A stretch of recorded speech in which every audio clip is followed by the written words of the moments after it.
laawol kisal ko laawol peewal e ɓantal. ونعوذ بالله من شرور أنفسنا ومن سيئات أعمالنا. من يهده الله فلا مضل له ومن يضلل فلا هادي له، وأشهد أن لا إله إلا الله وحده لا شريك له، وأشهد أن محمدا عبده ورسوله. يا أيها الذين آمنوا اتقوا الله حق تقاته ولا تموتن إلا وأنتم مسلمون. يا أيها الناس اتقوا ربكم الذي خلقكم من نفس واحدة وخلق منها زوجها وبث منهما رجالا كثيرا ونساء، واتقوا الله الذي تساءلون به والأرحام إن الله كان عليكم رقيبا. يا أيها الذين آمنوا اتقوا الله وقولوا قولا سديدا يصلح لكم أعمالكم ويغفر لكم ذنوبكم، ومن يطع الله ورسوله فقد فاز فوزا عظيما. أما بعد، فإن أصدق الحديث كتاب الله عز وجل، وخير الهدي هدي محمد صلى الله عليه وآله وسلم، وشر الأمور محدثاتها، وكل محدثة بدعة، وكل بدعة ضلالة، وكل ضلالة في النار. أجارني الله وإياكم من البدع ومن النار. ثم أما بعد، عباد الله، اتقوا الله تعالى. في هذا الزمان ينبغي للمسلم أن يتصلح بالعلم الشرعي، لأن الله سبحانه وتعالى جعل هذه الأمة أمة وسطا. يقول الله سبحانه وتعالى: وكذلك جعلناكم أمة وسطا. فالوسطية أيها المسلمون هي المنزلة بين المنزلتين، بين الإفراط والتفريط، بين الغلو والجفاء. وهذه الوسطية أيها المؤمنون لا شك أنها هي المرادة في قول الله تبارك وتعالى في سورة يرددها المسلمون 25 مرة في اليوم، ألا وهي سورة الفاتحة. فقد جاء فيها قوله سبحانه وتعالى: اهدنا الصراط المستقيم صراط الذين أنعمت عليهم غير المغضوب عليهم ولا الضالين. ففي هذا إشارة واضحة على أن الله سبحانه وتعالى اختار من الدين الوسطية، ولا يريد الجفاء ولا الغلو. فالجفاء هم النصارى، هم اليهود، تعلموا العلم ولم يعملوا به، فهذا جفاء واضح. والغلو هم النصارى، عبدوا الله بدون علم، فغلوا في حقه سبحانه وتعالى، وغلوا في صفاته حيث جعلوا مخلوقه إلها، وغلوا في عباداتهم حتى حرموا على أنفسهم ما أباح الله من النكاح ونحوه، فهذا غلو بعينه. أيها المؤمنون، في هذا الزمان كثر المتكلمون، وانتشر الدعاة والداعون، وصار كل واحد يدعي أنه على المنهاج، وأن طريقه هو الصواب، وأن من على خلاف قوله أو مذهبه فهو من أهل النار. هذا ولا شك أن هذا مما ابتلي به أمة الإسلام في هذا الزمان. وكان النبي صلى الله عليه وسلم قد تحدث عن هذه الظاهرة في أحاديث متفق عليها في الصحيحين وغيرها من أحاديث الفتن، حيث كان النبي صلى الله عليه وسلم يقول: إذا رأيت العامة يتكلم في الشؤون الخاصة فانتظر الساعة. وهذا هو الزمان، حيث صار كل واحد يتكلم بالعلم، بل في كبار العلم، دون أن يستند إلى قول رصين أو منهج صحيح. وكان النبي صلى الله عليه وسلم بين للناس أنه إذا وقع ما أشار إليه من الفتن فالأسلم والسليم من استمسك بالسنة، حيث جاء في حديث الإرباد بن ساري رضي الله تعالى عنه وهو مخرج في الصحيح وغيره، قوله صلى الله عليه وسلم: فإنه من يعش منكم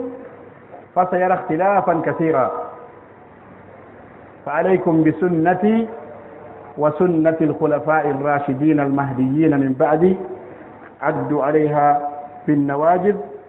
وإياكم ومحدثات الأمور فإن كل بدعة ضلالة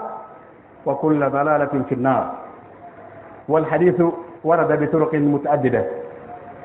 أورد الإمام اللالكائي رحمه الله في كتابه اعتقاد أهل السنة بسند صحيح عن ابن عباس رضي الله تعالى عنهما في تفسير قوله سبحانه وتعالى: يوم تبيض وجوه وتسود وجوه. قال عن ابن عباس قال: تبيض وجوه أهل السنة وتسود وجوه أهل البدعة. قيل للإمام أحمد رحمه الله كما أورده ابنه في كتاب السنة، قال: واحد من طلابه دعا له قال له: نسأل الله أن يميتنا على الإسلام. قال: أي الإمام؟ وعلى السنة. فأضاف الإمام رحمه الله كلمة وعلى السنة. لماذا؟ للدلالة على كثرة سبل الإسلام وأنها متنوعة، ليس كل من يدعي أنه مسلم هو على السنة، فلذلك اختار أن يمات على السنة حينما دعا له ذلك الداعي. فنسأل الله سبحانه وتعالى أن يحيينا وإياكم على السنة. باو يتي الله سبحانه وتعالى الله تدر سنيدو حمدو يتيده يتنيدو الله دي مودum fof te yetti Allah hare wadi ko haani wadde te yettaare mo lorata ma huune kanko subhanahu wa ta'ala ko yettinido e dendanangal alhaaliji ɗi irro moƴƴere makko nden e nemaji makko ɗin tawde Allah subhanahu wa ta'ala no moƴƴe meɗen no nemini en nemaji ɗi en anda watti e hoore nemaji ɗi anduɗen ɗin. Nemaji ɗi en anda ɗin ɓuri ɗuuɗude, ko ɗum waɗi hay hunde ala ko wawete hiɓɓindirede ɗum si wona yettugol mo kanko Allah subhanahu wa ta'ala. ɗum noon en yettimo tawde noon ko mawni ma ko ɓuri mawnude e nemaji ɗi Allah subhanahu wa ta'ala moƴƴi e meɗen ko ngal ɗo peewal e oɗo l'islam, ko moƴƴi e meɗen waɗe julɓe. en yettimo kanko Allah subhanahu wa ta'ala e on ɗon nema no hani yettirede muɗum. yentori Allah subhanahu wa ta'ala yo Allah waɗen yettoɓe nemaji makko ɗin. ko hedditi kon fof hande kadi e nemaji ɗo moƴƴi e meɗen ɗin ɗon ko jokkituɗi wona lasli. ɗum ɗon aray ɗi fof majji koɗi yettade muɗum en yettimo kanko Allah subhanahu wa ta'ala to ɗi fof majji. en du'anake nelaɗo makko Muhammad sallallahu alayhi wa sallam ɓurɗo moƴƴude annabaɓe ɓen, ɓurɗo teddude e maɓɓe, tawde Allah subhanahu wa ta'ala suɓike mo oɗo hoola nde ɗo hoolare ɓurde mawnude ko wiyete kon al amanatul uzma,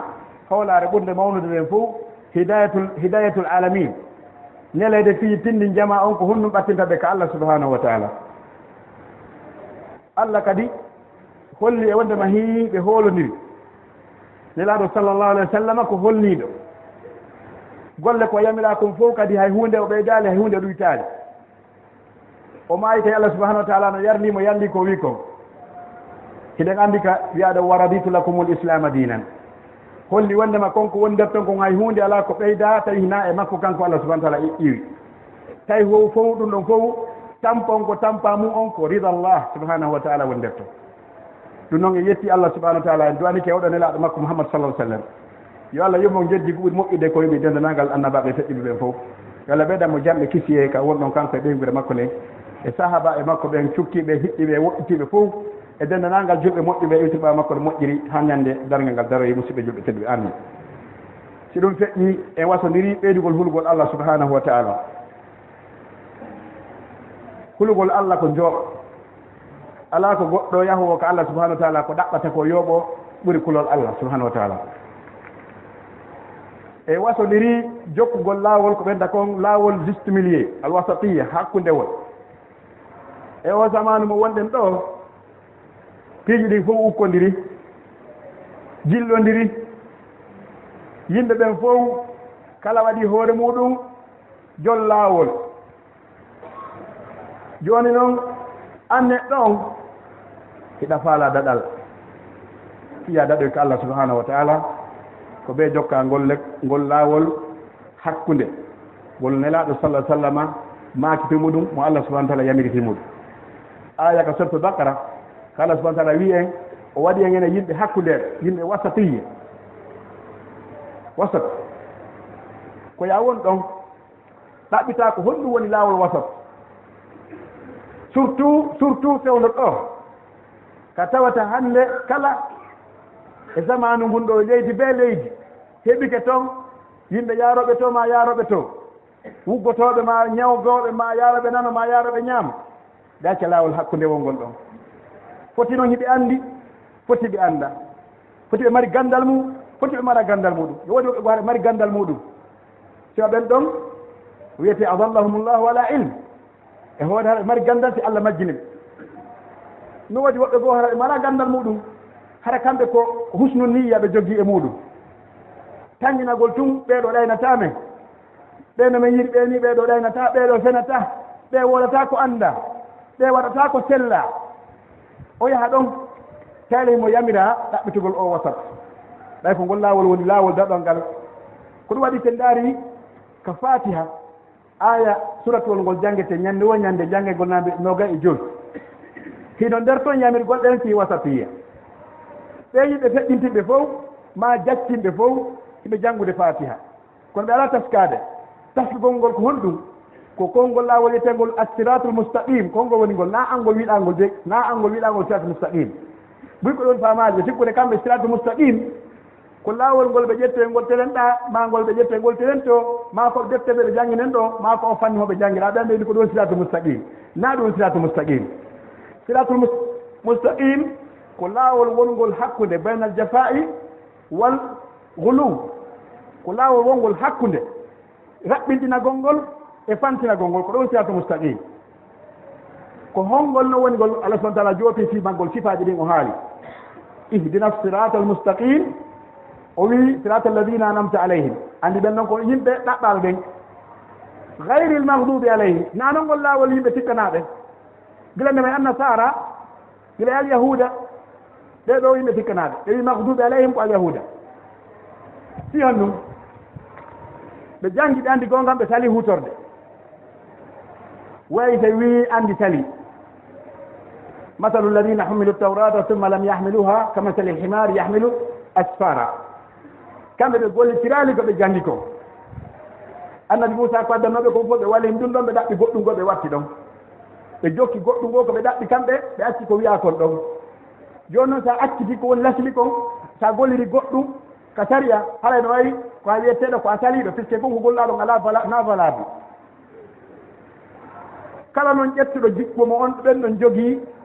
e leydi ɓe leydi ma e mofte ɓe mofte haray ɓen ɗon ɓe kontama e ɓen ɗon ko ɗum waɗi fatiha no jangede ha joni wiyaga fatiha ko fewdo alyahuda ten jangete ha joni laƴƴiyami saa holli wondema kala jokkuɗo gayril mahdubi lawol mahdubi alayhim haray o jeete ɓen ɗon ko wona noon wala dallin wona majjuɓe ɓen kadi majjuɓe ɓen ko honno no fuɗɗi annasara ɓe rewi Allah subhanahu wa ta'ala tayna e hoore gandal ɓe jokki ɓe fantini rewgol Allah subhanahu wa ta'ala ɓe fantini tele makka finde wiyete kon itiqad ha ɓe wi Allah ne mari ɓiɗɗo ha woɓɓe goo wi ɗum ɗon wurin ɓe feƴƴo yesso ɓe wi wurin ko o woni Allah ɓe fantini ka dewal ha ɓe wi ɓe resata ɓe fantini e piiji ɓuyɗe waɗi ɓe fantini tawate fof ɗen andima goɗɗum goo ko janngo ɓen haɗa andi fiman almuhim laawi ɗin sengo ga e sengo ga ɗin ɗon ɗiɗi noon ko ala safa halaka sengo ñaamo e sengo nano ko hakkunde won ngol ko ngol laawol sellugol ngol ngol wonɗa torade ñande wo ñande sa juuli inna yo Allah fewne laawol sirata mustaqim har na ngol laawol ɓeeɗa wona laawol ngol laawol ɓeeɗa ngol laawol ko ngol laawol laɓɓangol par ce que ɓeni an amta alayhi ɗum noon haɗay wono ngu zamanu ɗo heɓugol wasatiya no mettiti tawde hannde nandindiniɓe taalibaɓe ɓen e joomiraɓe gande ɓen e wowloɓe jaɗeɓe ma wowloɓe naneɓen ɓuri heewde e maɓɓe hannde ɓe mara lasli ete usul mu'tamada aleyha yantalik min ha talibul ilm hara usul ji duwaɗe janggede ɗi puisque enen l'islam yettatake e konnguɗi yimɓe ɓe anndaɓe yettatake ka defte gandal islam ko ƴette ko e tonni karmo koɓe mum ɓen hara kadi ko anndaɓe ɓen wiyete rasikuna fil ilm yimɓe anduɓe ɓen ko ɓen juuɗe ɓen gandal islam jangguete woni ibnu sirin rahimahullah o wi inna hada al ilma dinun fanzuru amman takhuduna anhu amra dinikum amru oɗo lasili ara noon komo gandal inna hada al ilma ko ilmu inna hada al ilma dinun fanzuru amman takhuduna anhu amra dinikum idan andi gandal ngal ko ɓe hana daara teska ko juuɗe hommoɗa ƴettude ko ɗum waɗi tawi hande woloɓe ɓen no ɗuuɗi e nder maɓɓe majjinoɓe ɓen ɓuri rulude goɗɗo noon no wawi wonde o majja e dina kam few kono mo wawi wonde majjuɗe e masalaji goo ko ɗo ɓe landi cheikh Baz rahimahullah ɓe inni si goɗɗo landama mufti so landama fatwa tawi wanda o masala ɗon hiyo honno wiyete wi on ɗon mo wiye ko dallum fi hadi l masala daga goɗɗo no wawi wonde dal harna e masalaji ɗin fof woni majjuɗo ko waɗi si goɗɗo ƴetti masala mo anda fi muɗum o inni o tabintina e masala o ma o riwa e masala o tawi o anda fi makko ɓuri kon o majja e majjiri ko ɗum waɗi haɗay ɗaɓɓitugol lawol wasatiya ɗum ko important nelaɗo sallllahu alayhi wa sallam haɗa ɓe hulanno en si ngu zamanu hewti ka yimɓe ɓen fof ɓay haray wolugol fi l'islam wolugol fi ganda ɗum ko honneur yimɓe ɓen fof haray ko teddugal haray ɗum kala no yiɗi wolugol fi dina kan kala yiɗi wolugol fi inna kañum kadi kañum wooli fi dina kan kañum janni fi dina kan kañum waaji fi dina kan haɗa yimɓe buyno jiñi fi ɗum hayɓe janggi seeɗani tum haray ɓe jiñi fi muɗum nelaɗo sala sallam maki no tawa e mandeji dargal ngal yimɓe takallumul ammati fi shu'unil khas yimɓe ɓe mara gandal ɗon ɓe wona rasikuna fil ilm yahi ɓe wola e masalaji jari fi muɗum tawata ɗi masalaji hay karmo koɓe ɓen suusata wolgol fi majji hiɗen andi imam malik rahimahullah soda makko hari fatwa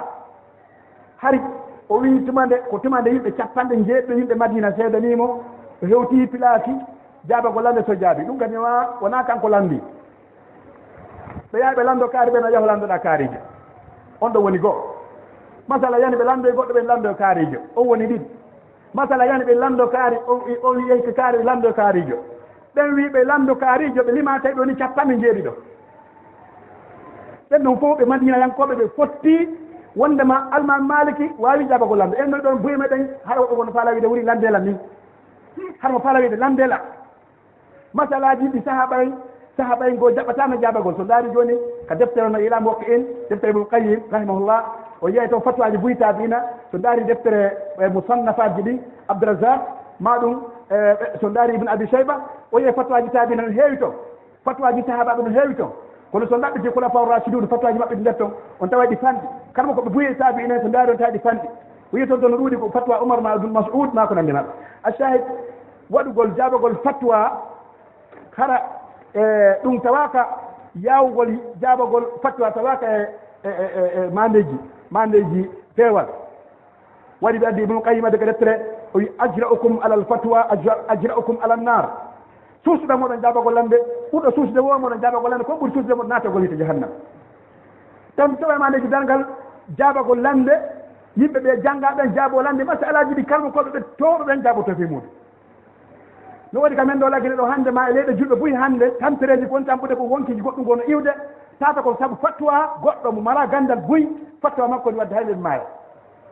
woɓɓe waɗa fatwa fi jihadi ɓenna waɗa jihadi woɓɓe waɗa fatwa fi harmingol goɗɗo ma fi inugol oɗo ko munafiqe yo ware ala tur jaza damuhu woɓɓe waɗa fatwa ko hina ɗum ɗen andi jomiraɓe ɓe jangga moƴƴo ɓen ɓe lugginta ɓen ɓe wona rasikuna fil ilm si ɓen ɗo woni heɗaɓe here wala fitta waɗa leydi ɓay noon enen kamen ɗo réglementation ala ko ɗum waɗi haray an ko ɗum woni rôle ma on an musidɗo julɗo ko ɗaɓɓitugol lawol wasati ɗaɓɓita karbu koɓɓen ɓe anndiraaɓe landoɗa no landota ni fi visa no landota ni fi mattanide landota ni fi yahugol janngoya leydi ma landora fi kala ko faɗɗa ko fi ingénieur ma dammagol suudu ma kala koni ɗaɓɓita vérifié landoɗa ha heɓa certifique wonno ko ɗum ɗo wona noon kadi jeeɓ ɗaɓɓita wasati yaw si wona ɗum a jokka e ɗo sikka an koye gonga wonɗa ko ɗum waɗi qul hal nunabbiukum bil akhtarina amalan alladina dalla sa'yuhum fil hayati dunya wa hum yahsabuna annahum yuhsinuna sun'a hara ho yadun annahu yuhsin boyno wodi harɓe suɓɓude kamɓe ɓe moƴƴinde ka ɗon ɗon har nayi lawol moƴƴugol ɗon kono metti famude ha waɗi so ndaari hadith hudayfata min yaman radiallahu anhu fi sahihayn wi kana annasu yasaluna rasulallahi sa sallam an khayr fa kuntu as'aluhu an sharri makhafata an yudrikani haɗi oɗo hudayfa kanko ko ɗum ko landagol ahadithul fitan ɓuri ko woni ka sahih boukhari ka sahih muslim a taway ko hadith eji hudayfa ma ɗimoɓe makko yen anndu gandal no woni façon ɗiɗi no wodi koyete sigarul ilmi no wodi koyete kibarul ilmi gandal tosokal no woodi wono fi salligi ma fi longal ma fi hajju ma fi julde ma fi masalaji goo tawata ɗiƴal hiɓɓetake muɗum wono ɗi hudud kala ko wonki ittete muɗum hayso ko fi hidde taƴugol junngo goɗɗo wargol goɗɗo jeeni ma wargol warɗo goɗɗo ma ko nandi ɗi masalaji ɗin ko masalaji jandi koyete kibarul ilmi na wonɗo o naata hoore mum nder to ndaare hay Cheikh Ousaymin ndaare ɓen ni gouvernement saudi yimɓe faalamoɗo go qaabi o sali woni wakkilaki fes kanko e ngal gandal makko e ndineedi makko e ngal peewal makko e holugo hulgol Allah subahanahu wa ta'ala tawi o wakkilaki wolugol inna oɗo ko moƴƴo oɗo ko bonɗo puisque moƴƴo on koyo daɗu bonɗon koyo warma koyo jungo makko taƴe o wakkilaki ɗum kanko Ousaymin rahimahullah ɓe balɗe ɗo kañum waɗi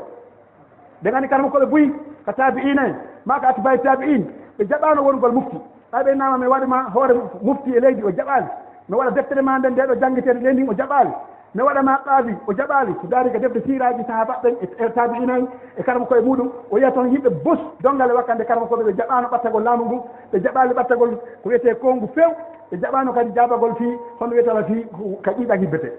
hande no woodi sukaɓe har a anda konto ɓe iwri anda honto ɓe fokkiti anda karam ko maɓɓe anda deftere ɓe jangi anda pewal maɓɓe anda nungal maɓɓe anda kulol maɓɓe Allah hiɓe jaabo lande hara si almam Malik landama so majji o jabotako imamu Shafi landama o jabotako wona joni si imam Bukhari landama o jabotako hara Cheikh Albani no wurno hande hara so landiki Albani o jabotako si ɓe landiki Moubarak mo wurno o jabotako si Ousaymin no wuri ɓe landiki o jabotako hara kamɓe ko ɗon lande woni jabade hara wurinɓe considéra ko watta woye waɗe si mayete haji maɓɓe ala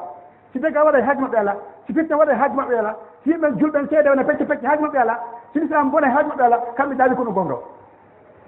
ɗum woni wasatiya bendaren honi wasatiya ɗaɓɓite lawol ngol fiita en bonire si tawi yimɓe ɓe mala gandal ɓe fonnama e karama koɓe janggoɓe yangi duuɓi sappo duuɓi nogay hélicopte jooɗi e juuɗe talibaɓe andaɓe fi muɗum e l'école université andaɗo fi muɗum e ha ɓe hewta nokku goo ɓe ƴetta kaydi ɓe jonnama ɓena hi an men newni wolu fi l'islam on ɗum fonindirama e neɗɗo mo andaka gandal muɗum eɓɓaka andaka ko hawntongal yeehi andaka karama ko makko ko hombo andaka manhaji makko ko honno anda honto iwi anda honto fokkiti ɓen ɗo fof ƴettako fondirama ɗama pied goto ko ɓen ɗo wooli kon e ko ɓeeɗa wooli kon fof marché ka saare fof goto fof no fota harandi leydi ɗon yobbujiɗe toon ka fitna ray so fitna aroyi fof ma yay Allah on tuma verséniyaji ɗi ko ɗum waɗi leyɗe buyi hande ka fitna woni wadde leyɗe buyi hande ka fitna woni wadde wonande huɓɓitiɓe ɓen no andi ko honno taw fitna ko honno seeɗa ɓe jangini tum defte seeɗa ɓe yalti ɓeyni ɓeeɗa ɓoƴƴa ɓeeɗa jangga ɓeeɗa laaɓa ɓeeɗa ɗuma naaki ɓe jokki ɗum ɓe yawoy ha goɗɗo go ari sorti yimɓe ɓen ƴetti ɓe naɓe ka muɗum moƴƴini ɓe ha moƴƴi addiɓe ga ƴetti jonniɓe doole hande jolɗe no waɗede hande ɓe fof maɓɓe ɓe tilfi woɓɓe no waɗa hisare e quartier ji ɗo hata feƴƴude woɓɓe no waɗa nokku goɓɓe wata maayi woɓɓe juule mum taƴama koyɗe mum bombe jana fetta yimɓe maaya hara sabu muɗum ko goɗɗo ko wonno fatwa duuɓi nogay ma duuɓi sappo joyi wi hunde ma no harmi o mooɓi yimɓe hoore muɗum ɓe mooɓi ha ɓe ɗuuɗi ɓe acciti ɗon goɗɗum ɗo ko duha kippede ɗum kippaka accida ɗon kippi hoore muɗum ha julɓe ayɓe islam ɓe heeɓi lawol ton ɓe naati hande ɓe mooɓi hande ɓe wonnoɓe wisra fof hande kamɓe suufi koɓe goto hande kamɓe ɓe jangga koɓe goto e fof ɓe moɓi woni ɓe dako ɓeni kutta goto joni gueɗen darto ɓe gaña meɗe go hari nde ñamde ɗum nde ñamde ɗum hari ɓenɗo fof ko heefeɓe kono hatta ɓe yiide hande koɓe fof hawti nokku goto darɗe duñi gañana ɗum ɓe wawata duñugol mo yon ɗum Allah jaɓaɓe foftali yimɓe immi yeehi waajiɓe hawi rontuɓe jaɓani ko waɗi musidɓe juɓe tedduɓe o ngal o wasatiya ko wiyete wasatiya karama kojo taalibaɓe ko wolo ko arani fiisi aroyi yonnu fi tawi a wooli haɗa a mbaɗa timmatuka probléme waɗi laggine ɗo joni fof yaha kono haɗa hatta si fottiyama to mbeɗa hi ɓeɗo wownu conseil de ne ɗaɓɓata fiyon ɗum yo Allah subahanahu wa taala jonni lawol ɗongol ko ɗete pewal ngal wasatiya ko ɗaɓɓite ko tigui tigui ɗum ko juuɗe jomiraɓe gandal rasikuna fileɗi wono imamul alkai rahimahullah ha ibnu qayyim neɗɗo yettere fawaid o addi o hadise ɗo hadise waɗi sembe makko haalannoyi o wi woɓe landi ibnu abbas radiallahu anhu ko honɗum Allah faami ko wi yawma tabyaddu wujuhun wa taswaddu wujuh o wi ko ñande gueece yimɓe sunna ɓen jalbata ñande gueece yimɓe bida ɓen ɓawlata holli wonde ene daɓeyoɓe ɓen ko yimɓe ahlu sunna ɓen kono woni hadis oɗo ibad bun sadi hen yaaɗo sallallah alih sallam ɓe maki o hadis ɗo ɓe waaji sahaba ñande goo ɓe juuli subaha ɓeni ɓe dari ɓe ɓahi ka leggal kamɓe wodaraɓe ɗo leggal ngal ka nde juulirde ɓe daroto ɗon ɓe ɓaho ɗon bilal darobinde maɓɓe ɓe waaji ɗon ha fana woɓɓe goo acci ɓe ɗon yeehi andi woɓɓe goo si leere mum o yonimo yaha ɓe acci ɓe waajade ɓe yeehi ɓe arti ɓe te ɓe waajade ɓe waaji ɗon ha fana he goto imaki immi ɓe yeehi ɗen arti tawti fana kadi ɓe waajade ha joni continue ɓe da islamu gila ka fuɗɗi ha ka hatti ɓe waɗi contrat ni fof muɗi ɓe woni fof kala ko dina kan ko ɗum ɗo ɗum ɗo ɗum ɗo ɗum ɗo ɗum ɗo manitiɓe maniti e ƴiti ɓe ƴiti koɓe sakkitorno kon ko ɗum essentiel ka ɗuma ɗo woni haalde ɗo o wi ɗen tiɓe fuɗɗori hadis wa adana rasulullah sallah sallam zata yawmin mawidatan baliga zarafat minha al uyun wajalat minha al qulub fa qulna ya rasulullah ka annaha mawidatu waddi'ik ɓe waaji ɗon hayɓe fof huli woɓɓe no wulude koɓe wattino ɗon kon ɓe wi fa aleykum bi sunnati wa sunnati khulafa rashidin mahdina ba'd yiyanniri on jogitagol oɗo laawol sunna an e sunna sahabaɓe witir ɓawam ɓe holli wonde ma neɗɗo julɗo on koko wiyete wasatiya seɗa ɗaɓɓitude ko laawol sunna ngol ɗaɓɓitata ɗaɓɓite laawol sunna ngol lando ha anda hii ko golɗo laawol sunna ngol ko golɗo laawol yimɓe sunna ɓen sa landike hay yiiti laawol sunna ngol on tuma landuɗa noon hannde kadi sa naati ka nder laawol sunna ko honnu watta ko piiji ɗiɗi woni ardumaɓe armo ma ɗum honum landagol dalil ɗimmum ɗum ko landagol peewal salafu saali e muɗum dalil on nano famirɗa noon a nano min no famiri noon kono salafu saali famiri noon a dalil on ala noɗɗoma taw ko ɗum arano ɗum landuɗa hi dalil on hono woni dalil ma wigol hunde mani dalil am on ko o aya ɗo ma ko o hadisi ɗo en feƴƴiɗo joni heeɓi dalil on dalil on no selli mo sella en andi ɗimmum ɗum hi koko famuɗa ɗo an joni o dalil hadi salafu sali kadi ko ni famiri o dalil addi e karama koɓe salafu sali feƴƴunoɓe hara ko noon ɓe famirno famirɗa ɗo ni sa addini ɗo ɗiɗi a addi dalil on addi faamu sahaba ma tabi'ina ma ahadu min aimati lmu'tabarina hara woni manhaj sahih hara noon ɗa sa jokki ɗo ngo majjata hay so noon ɗuuɗa jokkuɓe ɓen hara ɗum ko laawol laawigo tawi hino wiyama malikiyankoɓe wiyama hambaliyankoɓe wiyama shafiyankoɓe wiyama hanabilayankoɓe wiyama ahlul hadith joni fo mum ko laawol goɗɗo jokkuɗo hara ko masala ma o yataraddadu bayna amrayni bayna rajihi wal marjuhi wona bayna sawabi wal khata fitere ko bayna raji wal marjuhi woni wonde wonta bayna sawabi wal khata bayna sawabi wal khata ko so tawi ala ndaki dalil donc bayna sawabi wal khata so si an sa jokkitayna dalil haɗa ko sawabi wal khata woni ɗon dalil on kam woni sawab ko dalil ala woni khata ma ɗum alandike heeɓi dalil kono alandaki manhaju sahaba fi hadihi l masala kayfa fahimahu sahaba ko ɗaɗina السلف الصالح بفهم الكتاب والسنه بفهم السلف وين بفهم السلف وقتا ko fiyon ko be fama anda sahaba hon be fami bon famu salaf on ci wattama lawai wonde hebi dalil on kon hara famu salaf tawaka si famu salaf tawaka hara ha joni ko khata ko tani famu salaf tawama woni famu jididi ma woni famu jitati ma woni famu jinayi fomu ko famu salaf hara wiye yataraddad bayna radio majur wana joni wigol assalamu aleykum wa rahmatullah assalamu aleykum wa rahmatullah ma o barakatuh ma ɗo ko wigol masalaji hara ko masala jeddodiraɗi ma fogol juuɗe ka binde wuddu ma ka dow wuddu ma waɗigol har no waɗi kala mat dalil woɓɓe faami ɗum ɗa woɓɓe faami ɗum ɗa donc si mar dalil ɗiɗi noon seɗɗama ɗon arama ka faamu sahaba en kadi ma salaf no famiri façon ji buy ɗon haray no considéraɗi fof majji koɗi considéraɗi kono so tawi dalil ala ma dalil on nano sahaba en famiri haray sa jokki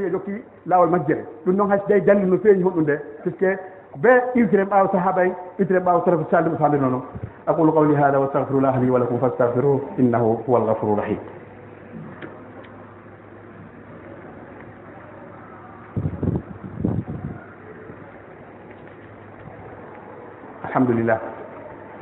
الحمد لله وحده والصلاة والسلام على من لا نبي بعده وبعد.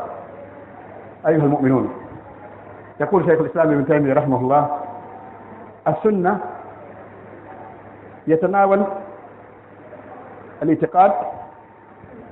والعبادات والسلوكيات والأخلاق والمعاملات. فينا سنة هناك فيندو توحيد أرمك توحيد الله سبحانه وتعالى. هنا وقت من الله نهاني وقت لنا سنة. كل واحد جبت بينه وبين في التوحيد حركة السنة دويته. ونجون سنداري وأنا دفتر إمام أحمد مؤيد دفتر التوحيد وين السنة. وأنا إمام أبو داود مؤيد دفتر التوحيد وين السنة. وأنا ابن أبي عاصم مؤيد دفتر التوحيد وين السنة. وأنا إمام الخلال ما دون أبو حاتم الرازي ما طبراني ما وقت يقولون هاي هذا هو مؤيد دفتر توحيد وين السنة. وفي أنه في ذاك أن توقف يتكون سنة توحيد الناس لفتهم. توحيد الله عز وجل على منهج أهل السنة. وتمر الله سبحانه وتعالى هرك لا ولا أهل السنة. أرنك دول تعبد الله سبحانه وتعالى في الصلاة والعبادة والزكاة والحج والصيام وما إلى ذلك على السنة. تعرف على الله سبحانه وتعالى كدول نجول تانو نهور تانو نحج تانو نزكي تانو هرك لا السنة. تاني كمعاملات نهور تانو يجمع مانغون جسور بول لو بول يكونان دمود فهم على منهج السنة. تاني جواني كأخلاق كجكولي ترى جكوا ما كذي على السنة. لو يقولوا جكوا ما كذي كم جتكوا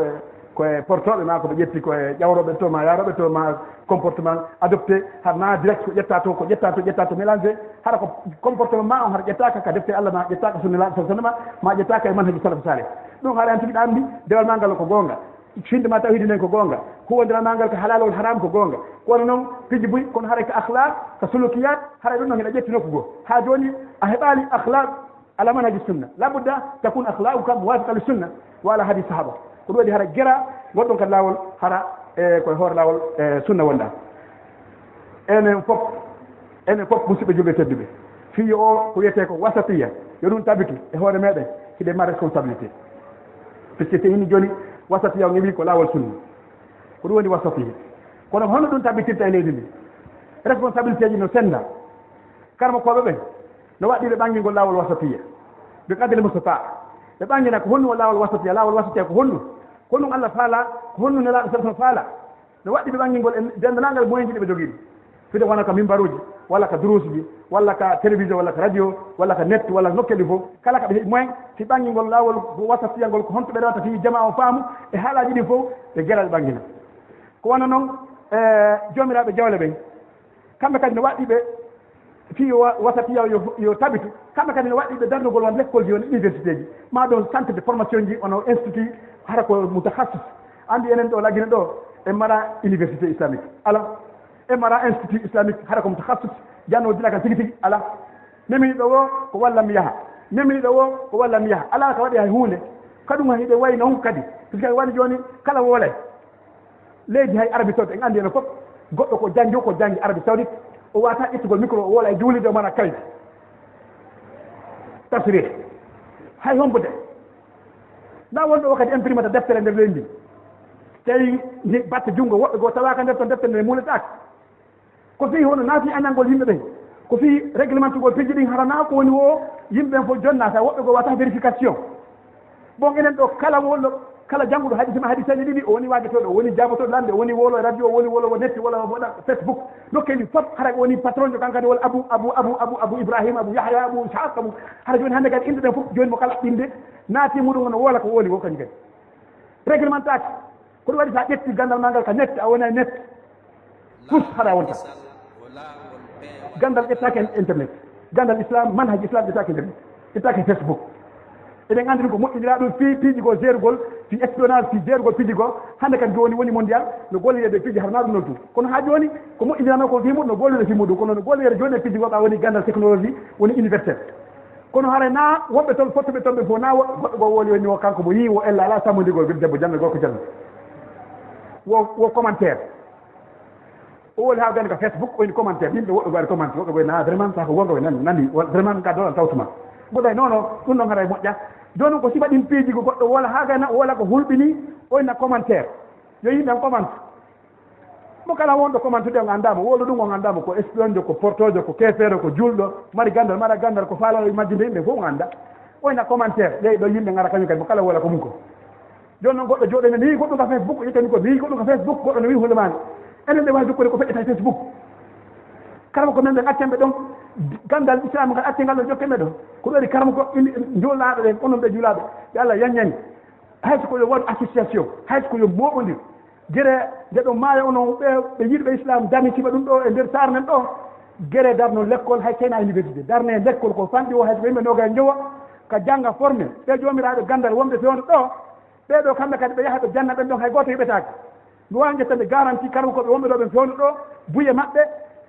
hani ɓe jannude ɗen e maɓɓe hino wawi jannalngol on ɗo yimɓe nogay e jowo e nder duuɓi nayyi hara ɓen ɗon ɓe heeɓi nendi hara hay goto heɓaka e sappo mo kala ƴette leydi mum ɗum yaha janna so darni joni bâtiment o nokkugo ma o luwi nokkugo o daɗɗi yimɓe nogay e jowo ɓen ɗon on ƴettiɓe en charge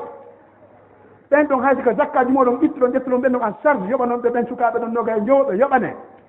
ɓe formé e nder duuɓi nayyi hay son ƴettaɗo goto sen ɗon ɓen nogay e jowo e nder région ji ɗi ma nder sare nde inna goɗɗo yuru mamu goɗɗo yuru pita goɗɗo dalaba goɗɗo ino telmine goɗɗo ino laaɓe goɗɗo yuru ɗo senda ɓe ha inne hiisendamo kala heeɓi ɓeɗo kala mon adde meilleur ɓen adde meilleur ɓen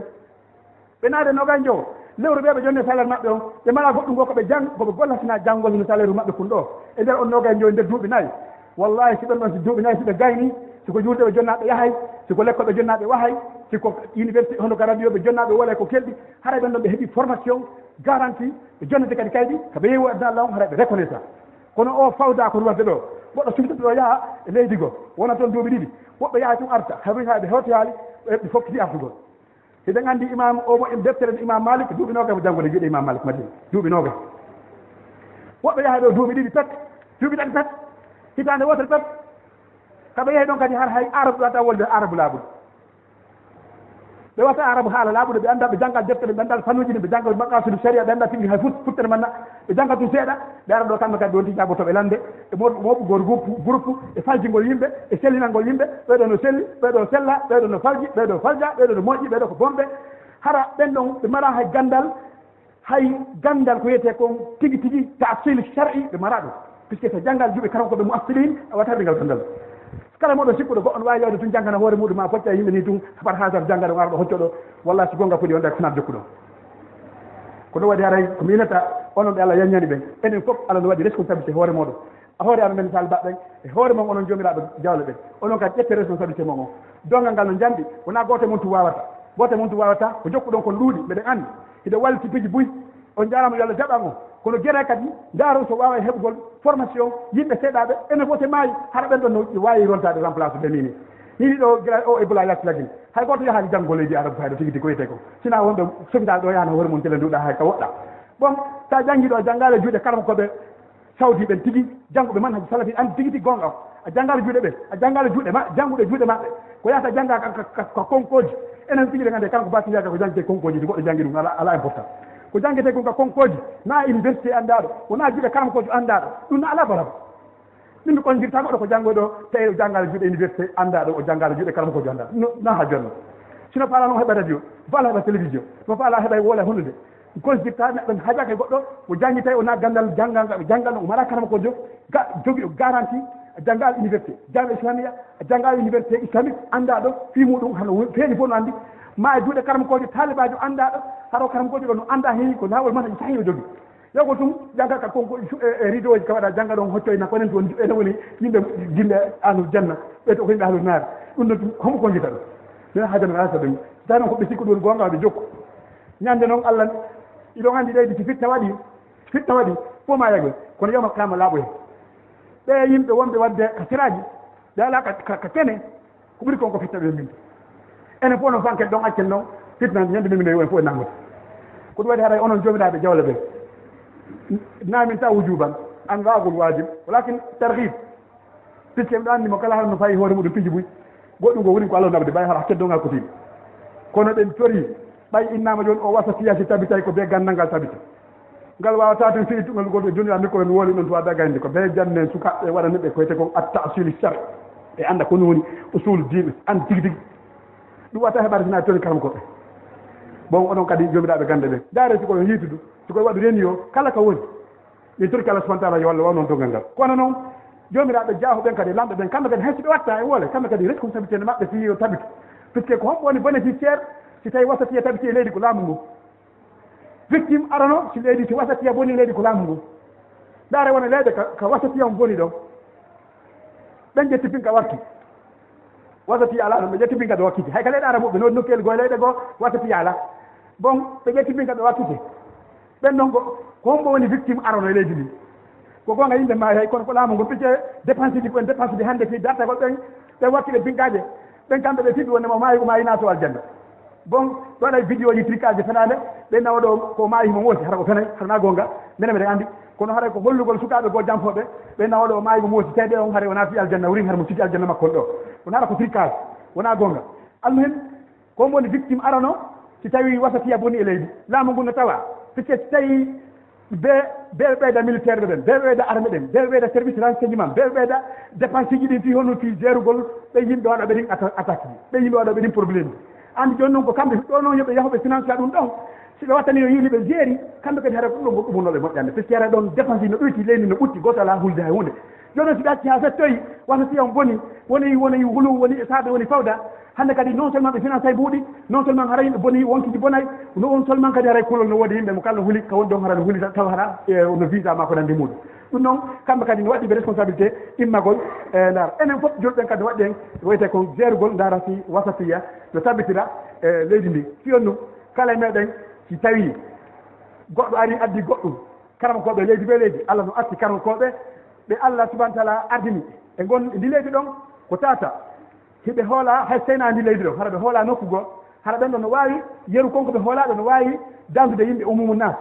hara yimɓe umumu nas iwtirali accali wittugol ɓa ɓen ɗon ɓe wittira ɓawa woɗɗe goo fiitu yiɗgol kesu maayi innogol oɗo ko jiɗɗan ni ma ɗum oɗo ko sen goto no yiwde ko ɗum waɗi haray musidɓe juɓe tedduɓe ko wiyete kon o wasatiya ɗum ko hen fof immoto hawtide juuɗeji men ɗin tabodiren en fof jomiraɓe gande ɓen e jomiraɓe jawle ɓen e responsable ɓe ɓen e onon fof enen fof umumu nas en fof tamodiren ha tabinten o wasatiya puisque ko ɗum dinullahi halis dina Allah kan tigi tigi ko wasatiya ko ɗum waɗi Allah subahana taala ihtina sirata mustaqim wol lawol ngol tawata en fof ko ngol woni en torade Allah subahana taala hawrande en allahumma ijal islam muslimin wa adilla shirka wal mushrikin wa hin kaydal kafirin اللهم من أراد بالمسلمين وأراد بنا سوءا فأعجل في نفسه وجل تدبيره تدميرا عليه برحمتك يا أرحم الراحمين اللهم امر في غنى أمر رشد يعز فيها الطاعة ويذل فيها المعصية برحمتك يا أرحم الراحمين سبحان ربك رب العزة عما يصفون وسلام على المرسلين والحمد لله رب العالمين لا والكسل ولا والبي والإبان